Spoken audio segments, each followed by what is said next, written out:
If you're purchasing new appliances, you're probably reading online reviews, asking your friends for their advice and learning all the manufacturer specs.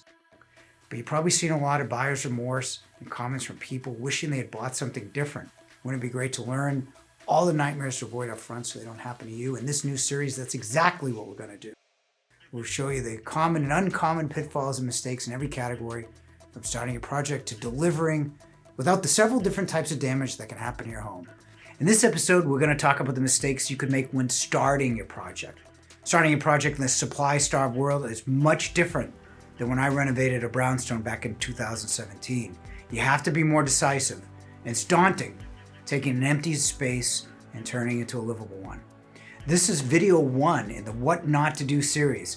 You can hit the subscribe button to be immediately notified of the next episodes. And there'll be a lot of them, because there are tons of mistakes in a renovation that you don't want to have happen to you. So let's start with the worst mistake you could ever make in a kitchen renovation. That is hiring the wrong contractor. Good contractors solve problems, while bad ones seem to cause them, because choosing the wrong person or company can be devastating by costing you time, money, and aggravation, and it happens so frequently. One of our salespeople at Yale planned a beautiful renovation and then hired his best friend out of loyalty and then spent the next 3 years in litigation. So what you want to do is ask questions and then ask references, and ask the references questions. For example, if you're building a contemporary house in Needham or Wellesley, and you want a builder familiar with that style, same with a brownstone in Boston. In this link, you can download a series of questions to help you choose the right firm. Remember, the great builders know the best subs in HVAC, plumbing, electrical, and appliances as well to make your renovation easier. So after you pick the right firm, you're done, right? Wrong. One of my best friends is a developer in Boston. He had a great experience with a firm in Boston on one of his projects.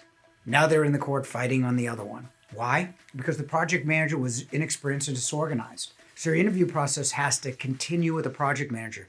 They have to have experience working with the trades.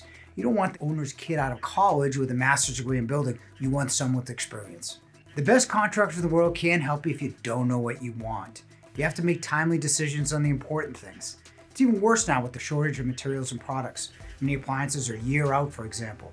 If you wait, it creates a cascading effect. The builder can't schedule the plumber and electrician, and you have to wait for them. Next thing you know, you can't get an occupancy permit for your house. I know that it's unusual because I want you to be brand loyal to me, but only if it serves you. In choosing a whole bunch of things, brand loyalty could be a big problem because of product delays, which will create that cascading effect of delays in labor and then problems on the job site. I've done 2 renovations, one in 2014 and one in 2017. Have your non-negotiables, certainly, but be flexible when you can. So let's sum up what you've learned. Don't hire the wrong people. The best ones will be probably a year out or more. It's worth the wait. It'll also save you time to plan, which is number 2. Don't not plan. Take it seriously and be decisive in implementing. Don't be brand loyal unless the product can be shipped quickly. You can make compromises and still have a great space. That's it for today. Now that you have your people, it's time to place appliances in your kitchen. Episode 2 is about basic bad kitchen design. Many pretty kitchens you see in magazines may look good, but they're not functional. In the next episode, you'll learn what to avoid when designing your kitchen. Thanks for watching.